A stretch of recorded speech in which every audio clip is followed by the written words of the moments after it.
Muy buenos días, espero que se encuentren bien. Yo soy James y hoy le vamos, ¿verdad? La primera parte vamos a hablarles sobre la ligación de ese gen, ¿verdad? A el vector.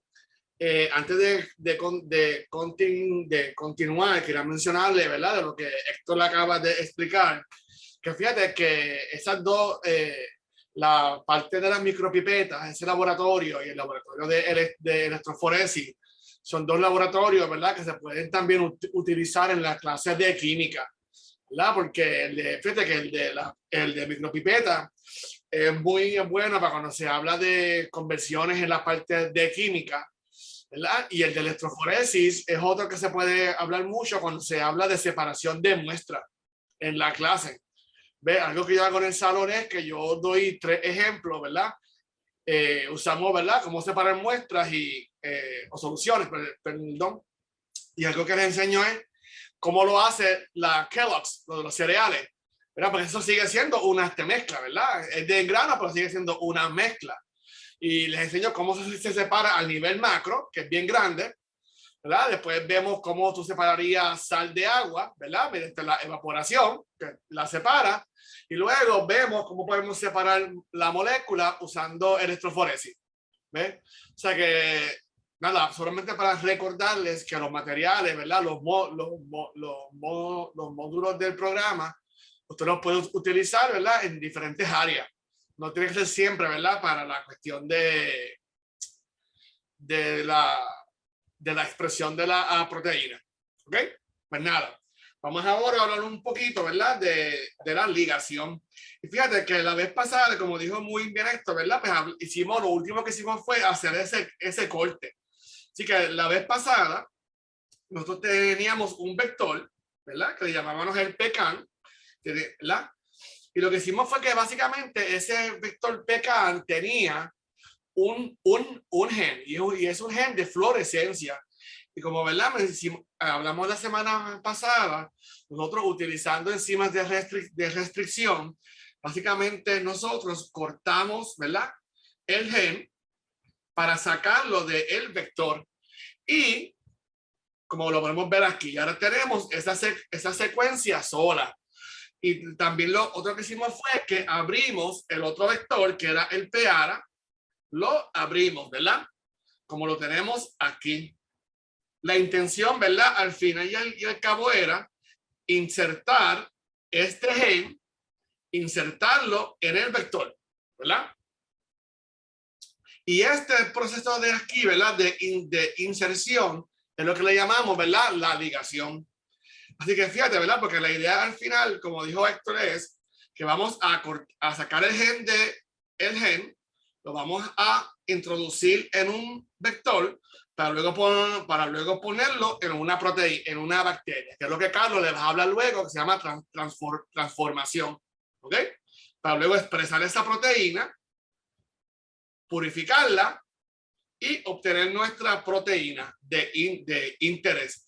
Como le dijo Héctor, ¿verdad? Pues el primer ejemplo que se usa, el más común, es el de la insulina, ¿verdad? Porque fue uno de los primeros que se hizo esta técnica.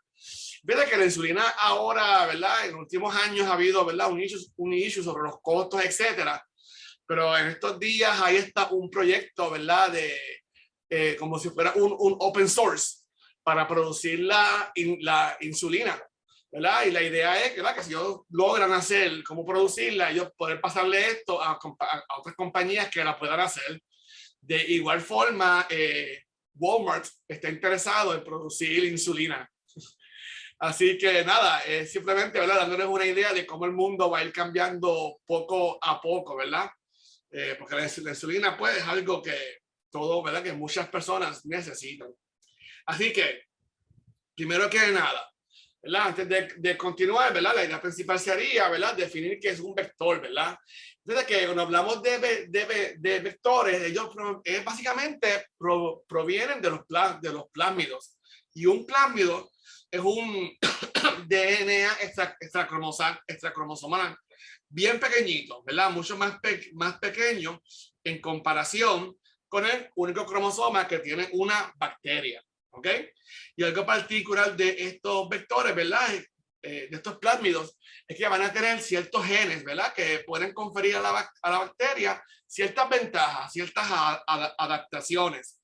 Por ejemplo, algunos de estos vectores, ¿verdad? De estos plásmidos pueden tener genes que le pueden ayudar a la bacteria a sobrevivir en radiación ultravioleta, la pueden ayudar en términos de movilidad, ¿verdad? La puede ayudar en términos de producción de energía, metabolismo, ¿verdad? Protegerse de otros DNA que no sea el de ella, ¿verdad? Como cuando son infectadas por fagos, ¿verdad? Que son por virus. Y el más común que todos conocemos, ¿verdad? Que es el más que se habla, que es la resistencia a los antibióticos, ¿verdad? Que es el más común que siempre hablamos y el más que se escucha. De aquí es donde viene ahora lo que se le llama en Estados Unidos, digo, en el mundo, ¿verdad? En inglés, los superbugs, ¿verdad? Que son estas bacterias ahora que resisten a los antibióticos. Especialmente, ¿verdad? Donde más se está viendo estos superbugs son en los STDs, en las enfermedades de transmisión sexual, ¿verdad? Donde más estamos viendo esta resistencia. Y esto es bien importante, ¿verdad? Porque fíjate que en los últimos años realmente no hemos podido producir unos antibióticos que sean extremadamente fuertes, ¿verdad? O que puedan, ¿verdad? Sobrepasar esa resistencia. Oye, y no solamente las estamos viendo en las bacterias. Hay unos artículos ahora, siempre se ha hablado, ¿verdad? Pero ahora hay mucha más información, que hasta las cucarachas están siendo bien resistentes a los insecticidas. O sea, estamos viendo esta resistencia, ¿verdad? La estamos viendo desde el nivel de una bacteria hasta el nivel de un animal más grande. O sea, que esto es un issue, ¿verdad? Que tenemos que tomar en consideración, ¿verdad? ¿Qué lo causa? Muchos factores, ¿verdad? Desde contaminación, la contaminación también de cuestión de los químicos, ¿verdad? El mal uso de los antibióticos, la sobreexplotación y sobreuso de estos químicos en la agricultura, en la exterminación, etcétera, etcétera, ¿ok? Así que fíjate que, ¿verdad? Pues este plásmido, volvemos, es un DNA bien pequeñito que está en la bacteria en comparación al cromosoma, ¿verdad? Que todos sabemos que la bacteria solamente van a tener un cromosoma y el mismo también es de forma circular, ¿ok? Sin embargo, fíjate que algo que, ¿verdad? Que hemos tomado ventaja en los laboratorios es que este plásmido, ¿verdad? Nosotros hemos podido modificarlo, ¿verdad? Y mediante esa modificación nos ha permitido, por ejemplo, atrapar ADN, ¿verdad? O insertar genes de interés, ¿verdad? Ya sea para, por ejemplo, para guardarlos, para hacer más cantidad de ellos o para expresar una proteína, ¿verdad? Porque la idea es isolate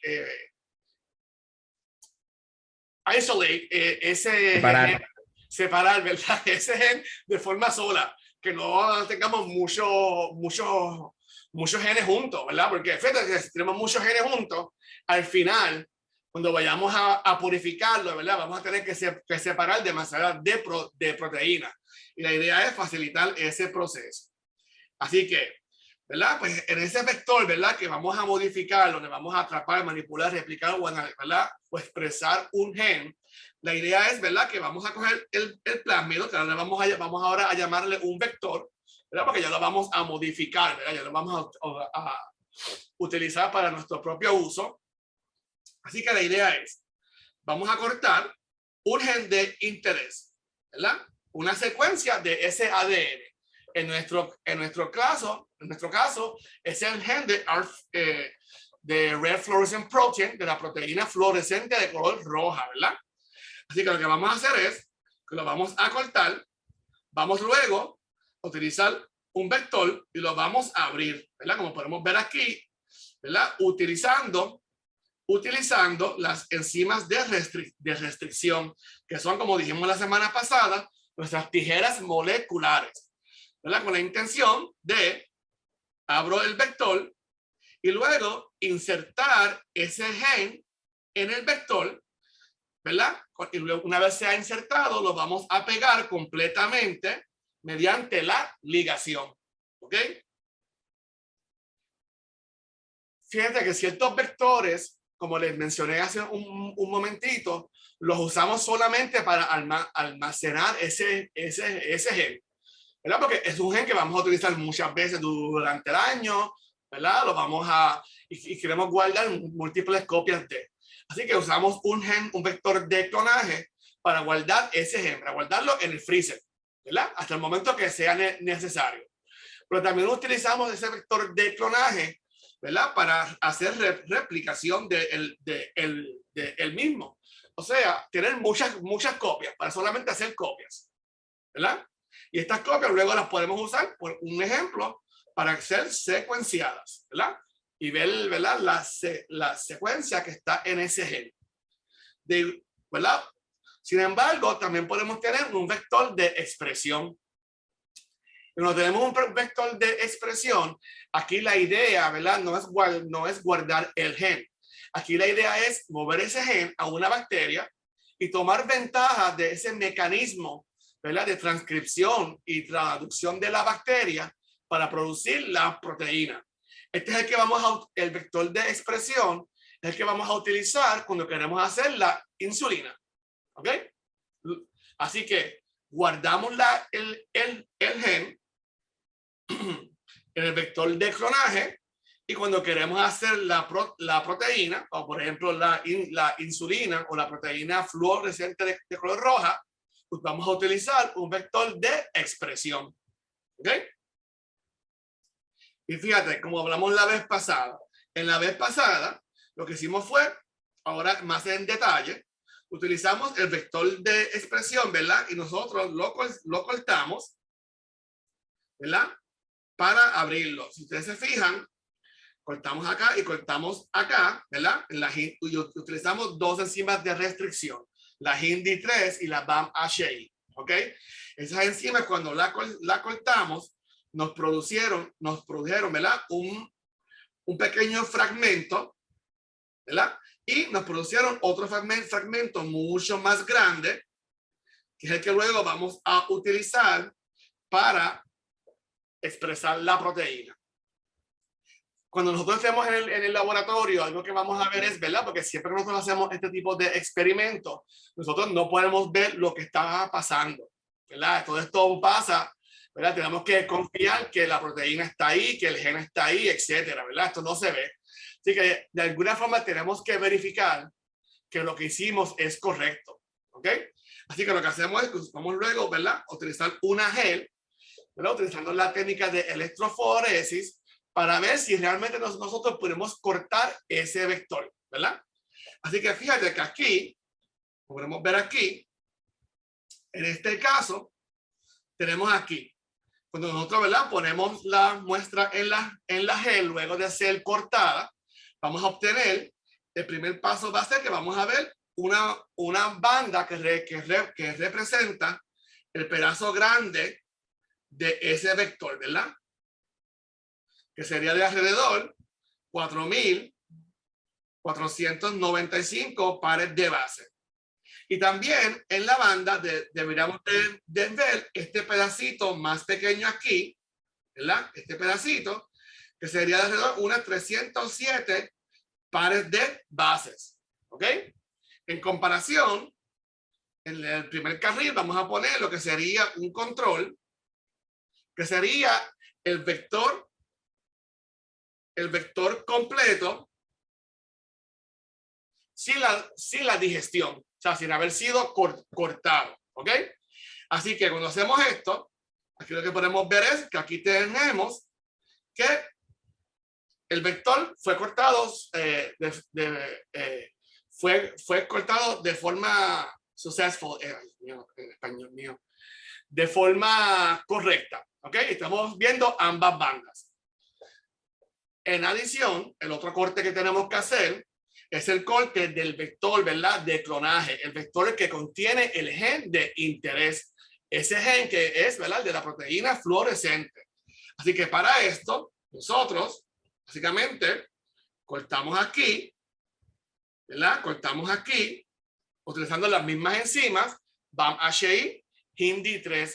Recuerden, ¿verdad? Que siempre usamos las mismas enzimas, porque la idea es que luego se pueda pegar por complementariedad. ¿Ok? Si usamos enzimas diferentes, vamos a tener diferentes tipos de cortes. ¿Ok? Y el DNA no va a poder pegarse. Así que luego que cortamos el gen aquí, ¿verdad? Ese gen lo cortamos. Vamos a ver que ese gen debe tener un size, ¿verdad? Un tamaño de 807 pares de base. Y es la banda que tenemos aquí, cuando la ponemos en la gel. Y tenemos el pedazo más grande que sobra, ¿verdad? Que es de aproximadamente 4.709 bases, ¿verdad? Que es este que está aquí. Así que eso lo que nos indica es que la digestión fue completada y que funcionó. ¿Ok? Y como siempre, vamos a correr un control, que es básicamente todo el vector sin ser digerido, o sea, sin ser cortado. ¿Alguna pregunta hasta el momento? Ok, pues entonces, ya que nosotros, ¿verdad? Ya que tenemos cortado nuestro gen de interés, ¿verdad? Que es el gen de la proteína roja fluorescente. Ahora lo que, ¿verdad? El segundo paso es hacer la inserción del mismo al vector de expresión, ¿verdad? Recordemos que nuestro vector de expresión va a ser el que le vamos a denominar P-ARA, ¿ok? Así que la idea es mover, ¿verdad? Ese gen de la proteína roja fluorescente. La idea es ahora insertarlo en la parte que cortamos del vector de expresión, ¿ok? Y para eso vamos a usar una enzima que se llama la enzima de ligación o la ligasa, ¿ok? Que es una enzima que es la que va a pegar ese ADN, ¿verdad? Y cuando hablamos de la enzima de la ligasa, básicamente es una enzima que sirve como una pega, ¿verdad? Porque fíjate que nosotros, ¿verdad? Y si vemos aquí, por ejemplo, vemos que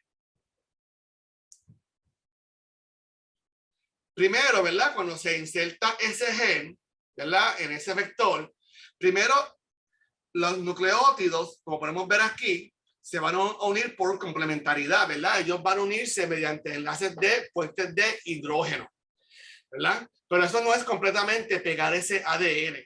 Luego de eso, nosotros tenemos que utilizar la ligasa, ¿verdad? Básicamente para hacer los bordes, como pueden ver aquí, no sé si los pueden ver, que estos bordes del DNA están aún abiertos, ¿verdad?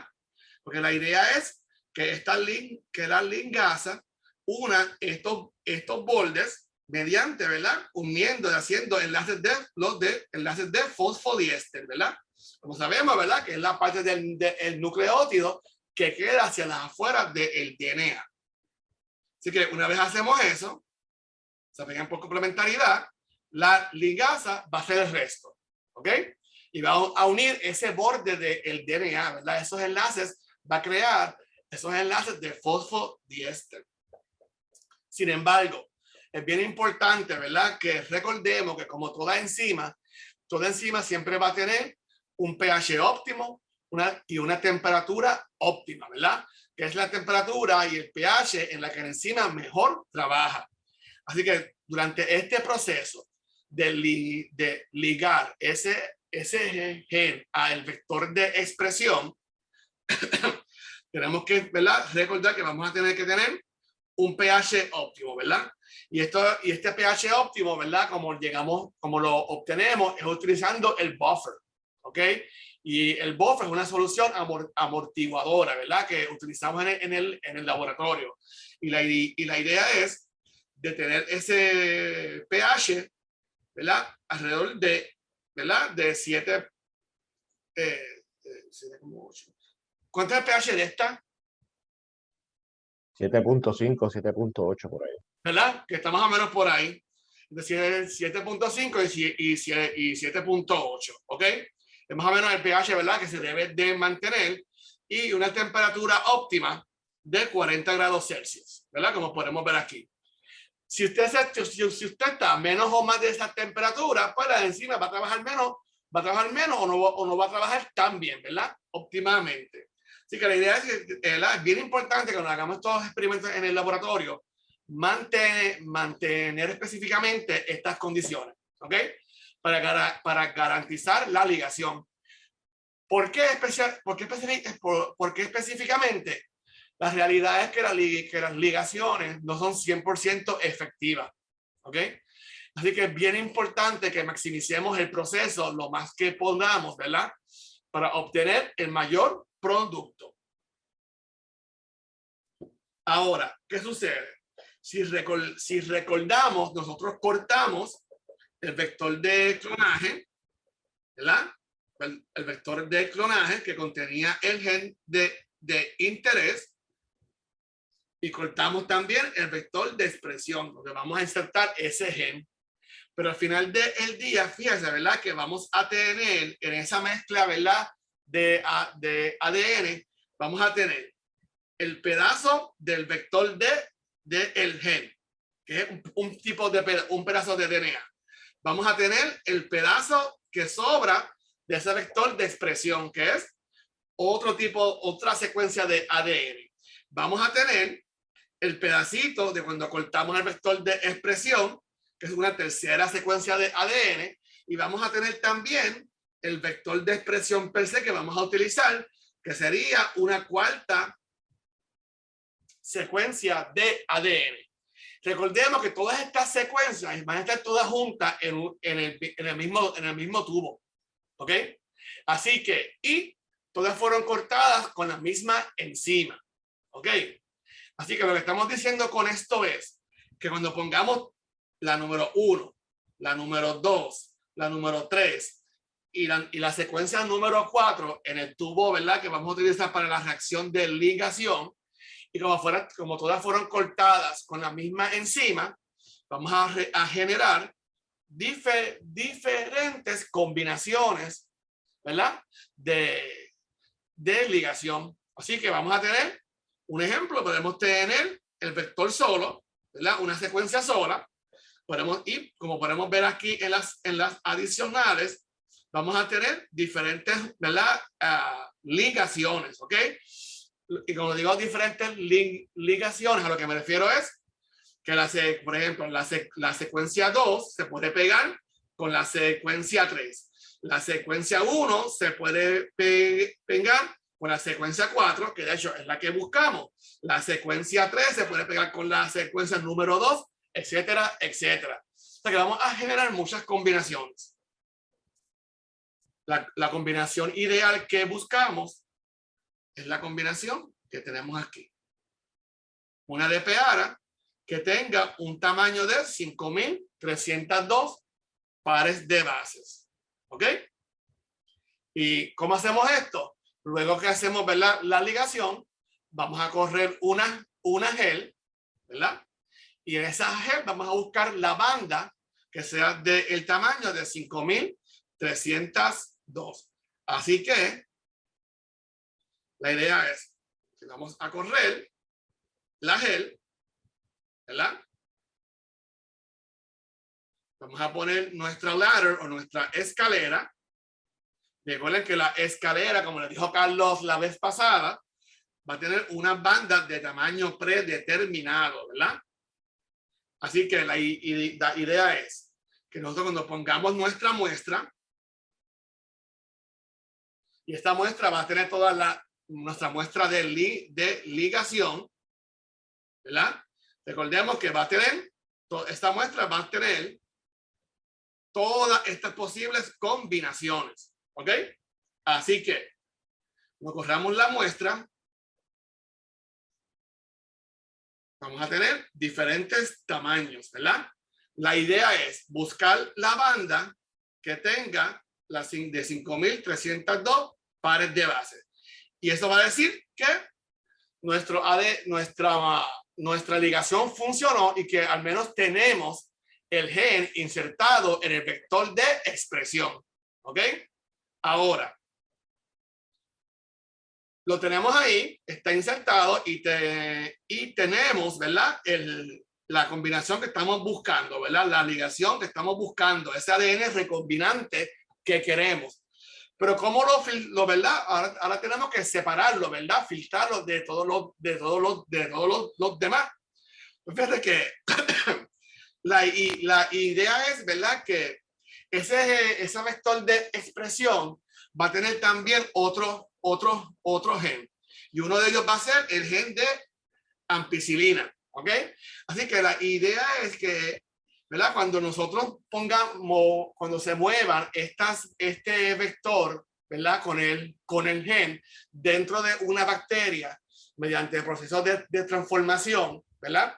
Cuando nosotros hagamos ese cultivo de esa bacteria, le vamos a añadir penicilina, ¿ok?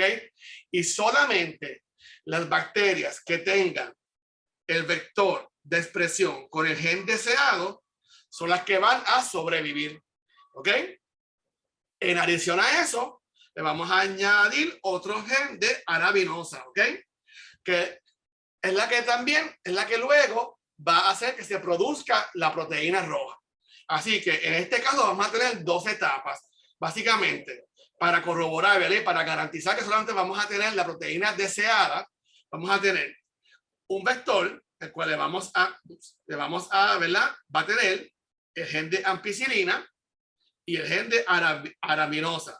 Solamente van a sobrevivir las que tengan el gen de ampicilina, y las que nosotros buscamos, las deseadas, son las que puedan expresar la proteína roja mediante la activación del gen de arabinosa, que es lo que podemos ver aquí. ¿Ves? Que vamos a ver unas colonias de color rosita. Luego, ¿verdad? Que nosotros ya tenemos nuestro, ¿verdad? ADN recombinante, ¿verdad? Tenemos ese plásmido ya con el gen de interés. Ahora hay que, ¿verdad? Producir esa proteína y sería llevarla a la bacteria mediante la transformación, que es lo que Carlos les va a hablar a continuación. Y recuerden, ¿verdad? Que dentro del Lab Exchange usted puede encontrar también las simulaciones para la ligación de fragmentos.